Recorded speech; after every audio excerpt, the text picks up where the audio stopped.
হাওয়ারে সংসার। ওগো বাবু, প্লিজ।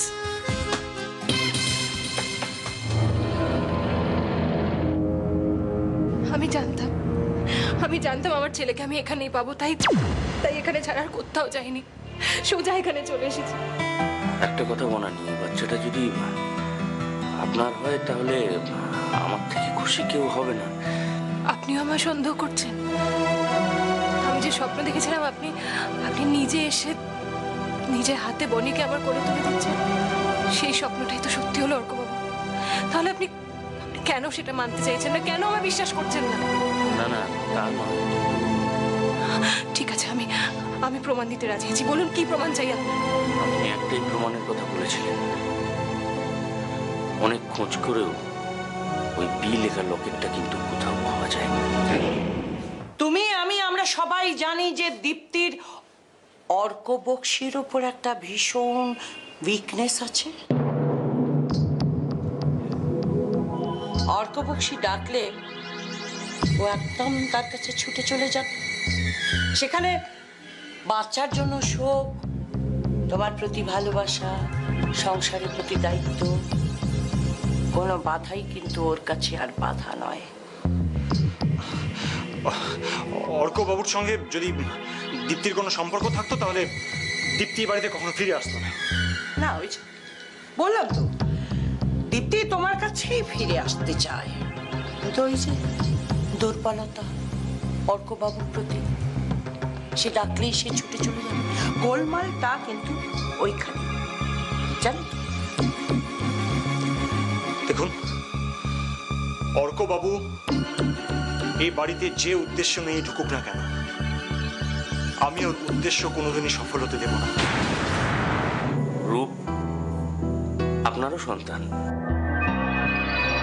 আপনি যখন খুশি আসবেন, ওকে আদর করবেন, আমাদের দিক থেকে কোনো অসুবিধে নেই। বনিকে আমি বাড়ি নিয়ে যেতে পারবো না কেন অর্কবাবু? ওকে আমরাই কতদিন রাখতে পারবো আমরা জানি না। কোনো বাবা মা যদি এসে প্রমাণ দেয় যে ও তাদের সন্তান, আমাদের কিন্তু সেই বাবা মার হাতেই ওকে তুলে দিতে হবে। বাবা বল। আমাকে একটু এই ট্রেনের টাইমিংটা বলে দাও। দেখতে পাচ্ছিস না? কি রে, তুই বাইরে যাচ্ছিস নাকি কোথাও? না না, বাইরে মানে খুব দূরে কোথাও নয়, কলকাতার কাছেই ওই একটা গ্রামে। গ্রামের নাম বল। সোনামুখী। হুগলি সোনামুখী। ডিস্ট্রিক্টটা আমি জানি না, তবে শুধু গ্রামের নামটা জানি, সোনামুখী। তুই হঠাৎ গ্রামে যাচ্ছিস কেন? আমার একটা জরুরি কাজ আছে।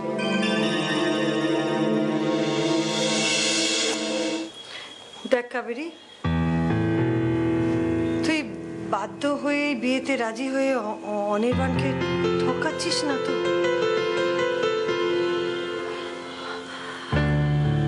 দেখ, অন্য পুরুষের চিন্তা মাথায় নিয়ে কোনো মেয়ে তার স্বামীকে সুখী করতে পারে না।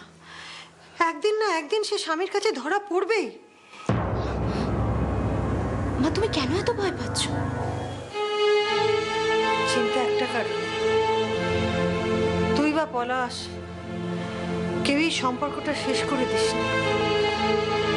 পলাশের মা যদি ওকে এখান থেকে নিয়ে না যেতেন তাহলে তো।